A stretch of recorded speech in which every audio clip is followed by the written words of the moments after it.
మీనాక్షి నటరాజన్ గారి రాజ్యసభ స్థానం విషయంలో కాంగ్రెస్ పార్టీ రేవంత్ రెడ్డి గారు వెన్నుపోటు ఓడిచిండని చెప్పి ఒక వెన్నుపోటుదారుడు కల్వకుంట్ల డ్రామారావు చెప్తున్నాడు.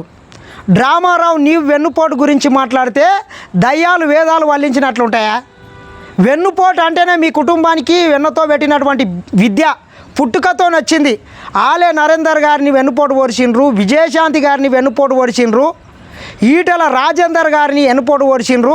అంతెందుకు నీ తోడ బుట్టువు కల్వకుంట్ల కవితమ్మ గారిని కూడా వెన్నుపోటు ఓడిసి టీవీలల్లా పేపర్లల్లా వాటన్నిట్లల్లా ఆమెకు పాలు ఇవ్వవలస్తుంది అని చెప్పి ఇంట్లోకి వెళ్ళి గెంటేసిండ్రు. ఇవన్నీ పక్కన పెడితే తెలంగాణ రాష్ట్రాన్ని కాంగ్రెస్ పార్టీ ఇచ్చినట్లయితే కాంగ్రెస్ పార్టీలో టీఆర్ఎస్ పార్టీని విలీనం చేస్తానని చెప్పి తెలంగాణ రాష్ట్రాన్ని కాంగ్రెస్ పార్టీ ఇచ్చిన తర్వాత సకుటుంబ సపరివారంగా వెళ్ళి బొక్క బోల్రవాడి కాంగ్రెస్ పార్టీకి సోనియా గాంధీ గారి కాలు మొక్కినటువంటి పరిస్థితి మీది. మీరు వెనుపోటుదారులు కాంగ్రెస్ పార్టీలో విలీనం చేయకుండా, కానీ ముఖ్యమంత్రి రేవంత్ రెడ్డి గారు లాయల్గా పనిచేస్తాడు, ఆయన నమ్మిన బంటుగా పనిచేస్తాడు.